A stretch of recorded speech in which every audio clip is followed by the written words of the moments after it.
On April 6, 2026, the CEO of JPMorgan Chase sat down to write his annual letter to shareholders. JPMorgan had just recorded $57 billion in net income, the most profitable year in the bank's history, the most profitable year any American bank has ever produced. And Jamie Dimon, the man who runs the largest bank on earth, opened that letter by calling himself the skunk at the party. Not a celebration, a warning. The man whose bank just made $57 billion is telling you that what is coming next is something the market is dangerously underestimating. When the most profitable banker in American history decides to warn you instead of celebrate, you should probably listen.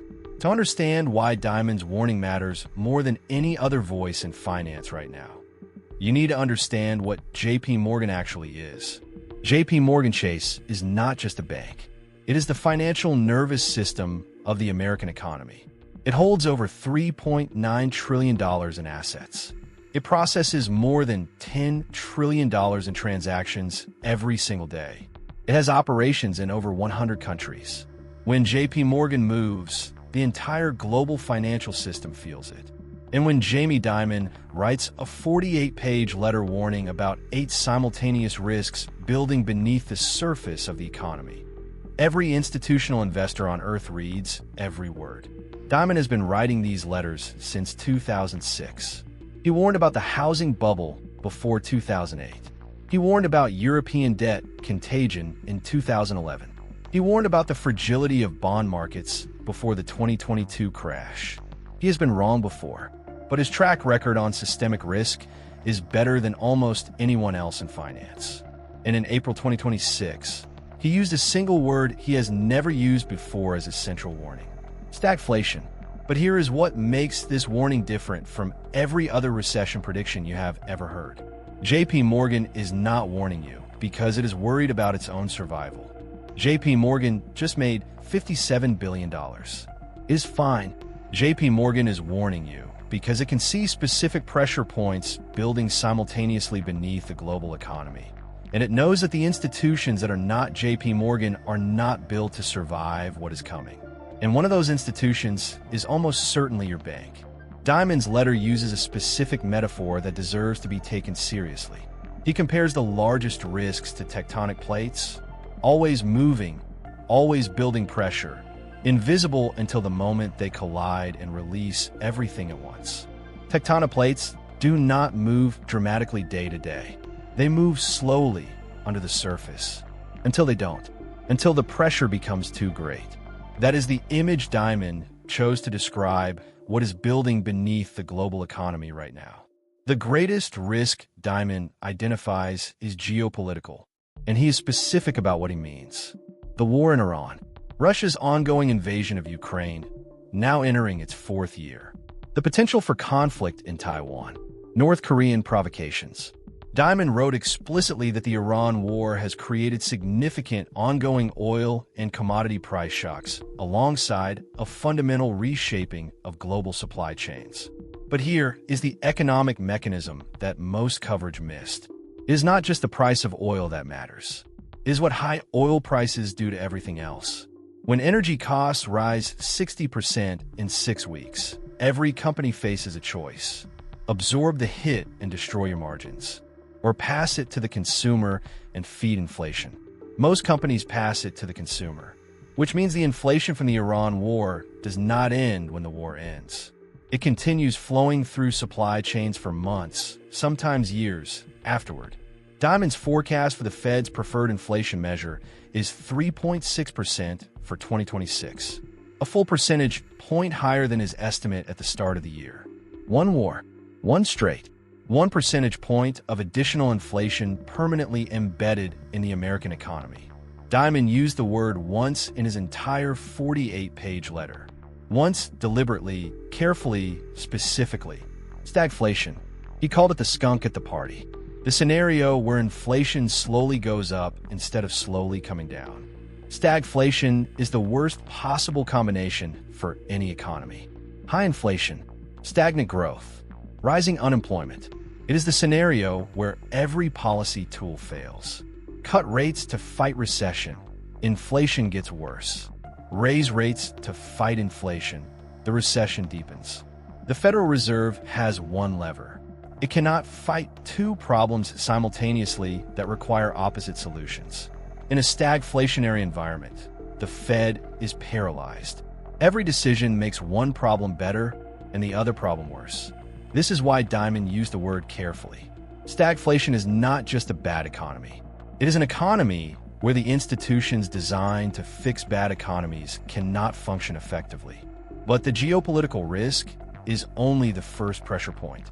The second one, the one Washington refuses to talk about, is already baked into the system, and it makes the Fed's job mathematically impossible. The United States is running a structural budget deficit projected to remain above 6% of GDP throughout 2026. 6%. To put that in context, the deficit that triggered the 2010 debt crisis in Greece was 15% of GDP. In Italy, 5.3%. In Spain, 9.4%. America is running deficits that would have triggered crisis warnings in any other developed economy. And the financial system has largely normalized it.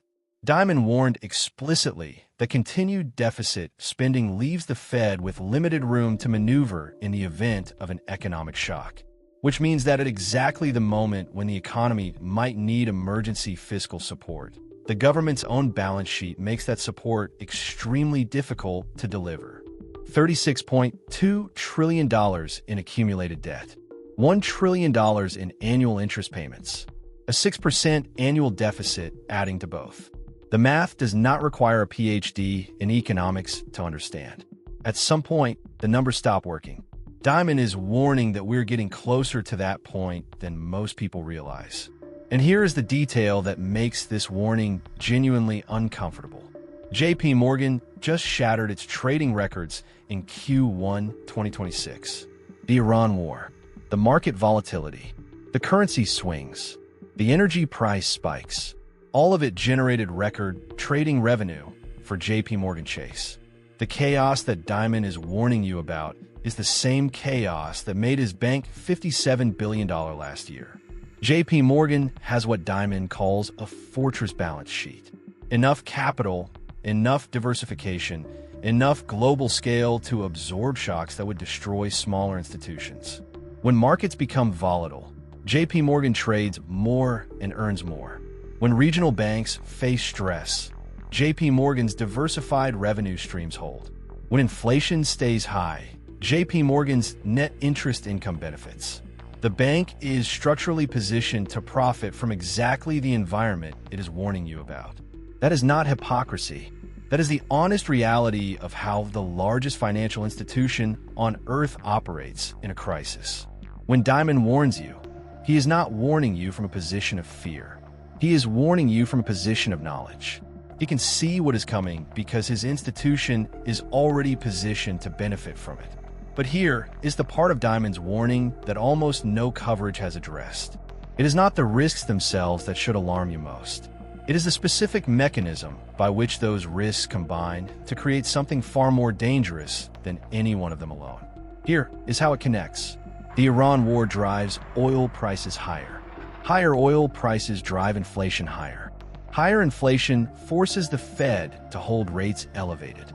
Elevated rates increase the cost of servicing $36.2 trillion in government debt.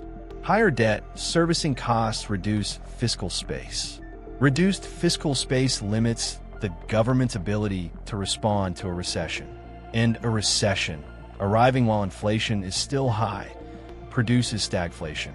Stagflation paralyzes the federal. A paralyzed Fed cannot support the economy. A contracting economy defaults on loans. Defaulting loans hit the banks that hold them on their balance sheets. Not JPMorgan. JPMorgan has the fortress. The banks that get hit are the regional banks. The same institutions that hold 44% of their portfolios in commercial real estate at a moment when $875 billion in CRE debt is maturing in 2026. BlackRock already warned about this. Now JPMorgan is confirming the same diagnosis from a different angle. When the two largest financial institutions in the world are pointing at the same problem, that is not coincidence. That is a signal. In a stagflationary environment, regional banks face a specific sequence of pressures that JPMorgan does not face. First, their commercial real estate loans begin defaulting as property owners cannot refinance at current rates. Second, their bond portfolios continue carrying unrealized losses as rates stay elevated. Third, their depositors, educated by the 2023 bank failures, begin moving money toward the perceived safety of larger institutions, including JPMorgan. In a crisis, money does not disappear. It moves. It moves from the institutions perceived as fragile to the institutions perceived as safe. The warning and the beneficiary are the same institution. Dimon's letter draws an explicit parallel to the 1970s, the worst peacetime economic decade in American history. Oil shocks from the Middle East, inflation that refused to fall, a Fed that eventually raised rates to 20% to break the cycle, a recession that lasted years. The parallel to 2026 is uncomfortable in its precision. Oil shock from the Middle East, check. Inflation refusing to fall, check. A Fed caught between recession and inflation, check. Government deficit, spending adding fuel to the fire, check. The difference is the scale of the debt. In the 1970s, America could afford to raise rates to 20% because its debt load was manageable. In 2026, rates near those levels would make the interest on $36.2 trillion in debt mathematically unsustainable. The math doesn't work. The conditions are similar. The solutions are not. So what are the scenarios from here? Scenario 1. The Iran war de-escalates faster than expected. Oil prices fall. Inflation cools. The Fed cuts. Soft landing. Scenario 2. The war drags on. Oil stays elevated. Inflation stays above 3%. The Fed holds. No rate relief. Regional banks start breaking. Scenario 3. Something else breaks first. A geopolitical shock nobody priced in. The tectonic plates collide in a direction nobody predicted. Which scenario do you think is most likely? Leave it in the comments, because the answer changes everything that follows. You don't need to read a 48-page shareholder letter to know whether Dimon's warning is playing out in real time. Watch 3 numbers. Dimon's signal is arriving before any press conference confirms it, and one of those numbers is already moving. First, the PCE inflation index, released monthly by the Bureau of Economic Analysis. Dimon's forecast is 3.6% annually. If monthly readings start tracking above that, the stagflation scenario is accelerating. If they fall below 3%, the pressure eases. Second, the KRE Regional Banking ETF, the single clearest market signal of institutional confidence in regional banks. Dimon warned, BlackRock warned, if KRE starts sustained downward movement below its 2023 stress lows, the warning has become reality. Third, JPMorgan's stock price relative to the KBW Regional Banking Index. In periods of systemic banking stress, money flows from regional banks to JPMorgan. If the gap widens significantly, institutional capital is already pricing in the scenario Dimon described. These 3 numbers tell you what is happening inside the system before any official statement confirms it. On April 6, 2026, the most profitable banker in American history called himself the skunk at the party. His bank had just made $57 billion. Record profits. Record trading revenue. The best year any American bank has ever produced. And he spent 48 pages warning you about risks building beneath the surface like tectonic plates. Stagflation, geopolitical shocks, unsustainable deficits, fragile institutions, a Federal Reserve with limited room to maneuver, a global supply chain being permanently reshaped, an era of cheap money and cheap energy that is officially over. Here is the honest truth. JPMorgan will be fine. It has the fortress. It profits from volatility. It grows stronger when smaller institutions struggle. The warning is not for JPMorgan. The warning is for everyone else. For the regional bank carrying commercial real estate loans made when rates were 0 and offices were full. For the small business owner waiting for credit costs to fall so they can expand and hire.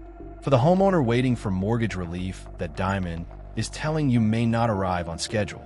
For every central bank that has to choose between fighting inflation and preventing recession, in an environment where doing both simultaneously is mathematically impossible.